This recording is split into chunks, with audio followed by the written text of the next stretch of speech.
What you see with this accident happened because these students wanted to enjoy a fun Saturday night before prom. They wanted to go out and have a little extra fun, so they decided to go out and grab a case of beer. Then he decided to go pick up his buddies so they could go party together. They immediately began to drink. On their way out and around, the driver did not think he was under the influence of alcohol and chose to drive himself and his friends. Unfortunately, he was wrong. He wasn't thinking clearly enough, and his reactions were not fast enough to stop at the stop sign. Oh my gosh, there's been a horrible accident in front of the high school. It looks awful. Please send help. Lots of help, ambulances.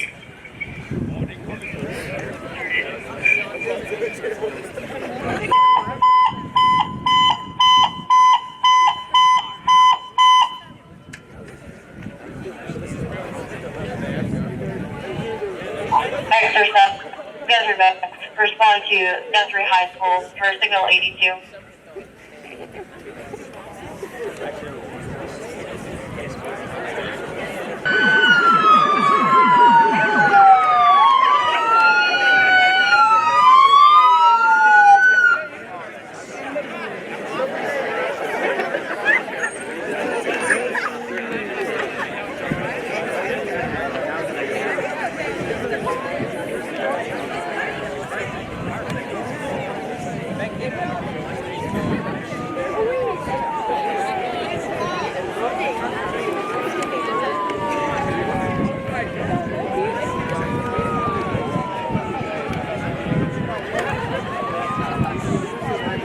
And you want to be going on scene to vehicle accident, 215 on behalf of the man.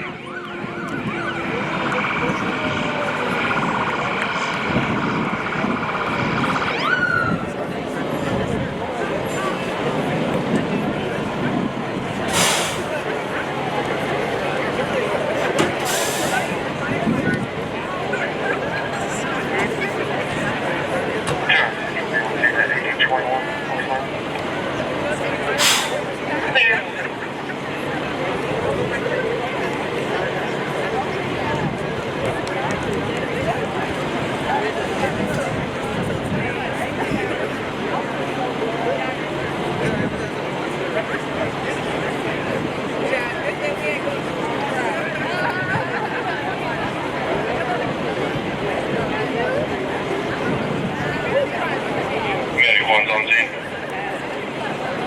206 on scene. Clear.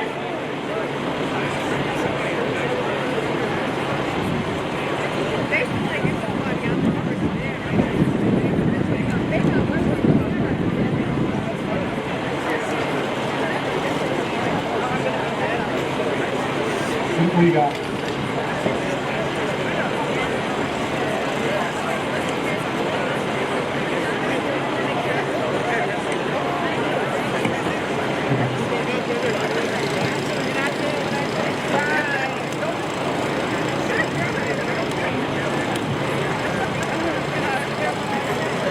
Yeah, please in there.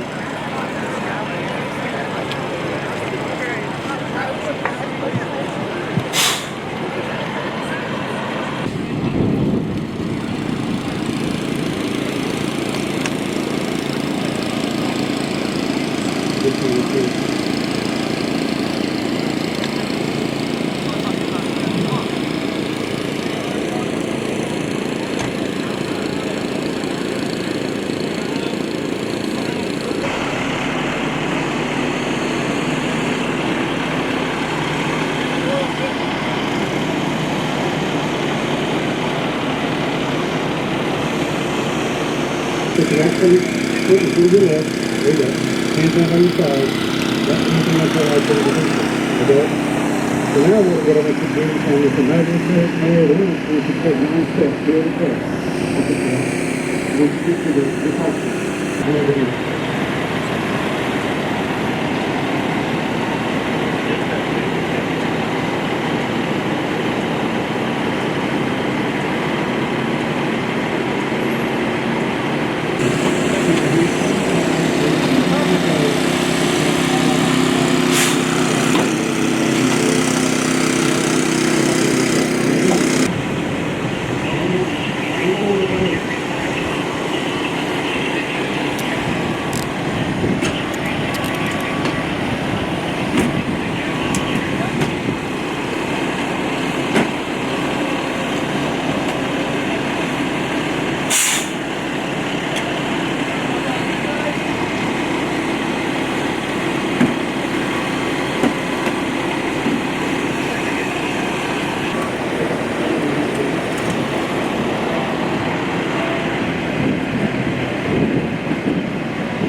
From this wreck,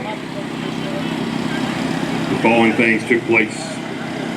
Ronnie Adams was a passenger in the gray car. She was an FFA officer.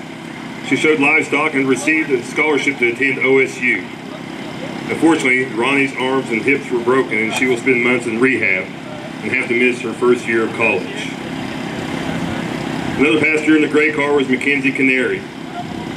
She loves to be competitive and compete in mountain bike riding and was set to compete for nationals this Sunday after prom.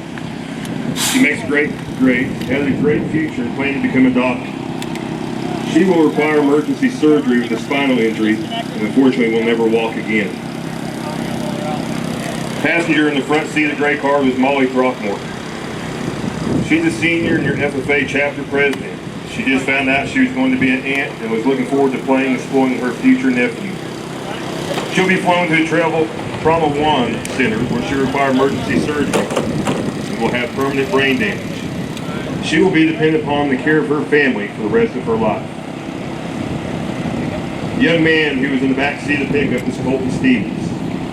He's a sophomore who was invited by his friends to go have a little fun. He made the choice to ride in the car where everyone was drinking. Now, forever, in his brain will be this traumatic memory of seeing people he knew and loved seriously injured and killed. The front passenger in the pickup was Britton Drake. Him and a couple of buddies were supposed to go to prom, but they didn't tell their parents they were not going to do this. Instead, they decided to go out and have a little fun. From this event, Britt suffers a broken back and will be paralyzed. Unfortunately, no one can reach his parents to tell him that he's been seriously hurt. They will learn that their son will never walk again and now require 24-hour care. The last person to be pulled from the vehicle was Candace Zubrod. She was the driver of the gray car. She's active in many organizations and just recently received a full-ride scholarship to college. Tonight, her parents will not be able to tell her they love her. They will not be able to kiss her or hug her. Tonight, her parents will have a knock on the door and hear the news that you'll hear it once they ever hear. Mr. and Mrs. Zubrod, I'm sorry to tell you this, but your daughter was killed in a car accident. The young man driving was Andrew Akins. Andrew's decision to purchase alcohol and drink and drive with his friends affected the lives of 7 students, including himself. One student will never return home to her family. 4 were severely injured. 1 is mentally traumatized. And now, Andrew